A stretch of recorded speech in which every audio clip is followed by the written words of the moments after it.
आप सभी को भाई दूज के इस पर्व की बहुत शुभकामनाएं। आज सुनते हैं भाई दूज की पौराणिक कथा। भाई दूज के संबंध में पौराणिक कथा इस प्रकार से है। सूर्य की पत्नी संज्ञा से 2 संतानें थी, पुत्र यमराज तथा पुत्री यमुना।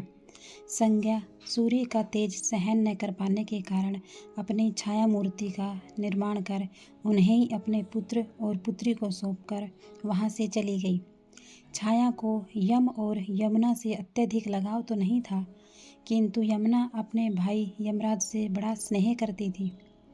यमुना अपने भाई यमराज के यहाँ प्राय जाती और उनके सुख दुख की बातें पूछा करती थी तथा यमुना यमराज को अपने घर पर आने के लिए भी आमंत्रित करती, किंतु व्यस्तता तथा अत्यधिक दायित्व के कारण वे उसके घर न जा पाते थे। एक बार कार्तिक शुक्ल द्वितीया को यमराज अपनी बहन यमुना के घर अचानक जा पहुँचे। बहन के घर जाते समय यमराज ने नरक में निवास करने वाले जीवों को मुक्त कर दिया। बहन यमुना ने अपने सहोदर भाई का बड़ा आदर सत्कार किया, विविध व्यंजन बनाकर उन्हें भोजन कराया तथा बाल पर तिलक लगाया। जब वे वहां से चलने लगे तब उन्होंने यमुना से कोई भी मनोवांछित वर मांगने का अनुरोध किया। यमुना ने अपने आग्रह को देखकर कहा, भैया, यदि आप मुझे वर देना ही चाहते हैं तो यही वर दीजिए कि आज के दिन प्रतिवर्ष आप मेरे यहाँ आया करेंगे और मेरा आतिथ्य स्वीकार किया करेंगे। इसी प्रकार जो भाई बहन के घर जाकर उसका आतिथ्य स्वीकार करे तथा इस दिन से जो बहन अपने भाई को टीका करके भोजन खिलाए उसे आपका भय न रहे।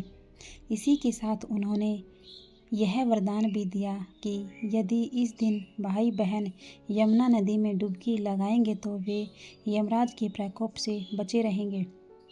यमुना की प्रार्थना को यमराज ने स्वीकार कर लिया। तभी से भाई बहन का यह त्योहार मनाया जाने लगा। भैया दूज का मुख्य उद्देश्य भाई बहन के मध्य सद्भावना तथा एक दूसरे के प्रति निष्कपट प्रेम को प्रोत्साहित करना है। भैया दूज के दिन से ही 5 दिनों तक चलने वाले दीपावली उत्सव का समापन भी हो जाता है। इस दिन अगर अपनी बहन न हो तो ममेरी, फुफेरी या फिर मौसेरी बहनों को उपहार देकर ईश्वर का आशीर्वाद प्राप्त कर सकते हैं।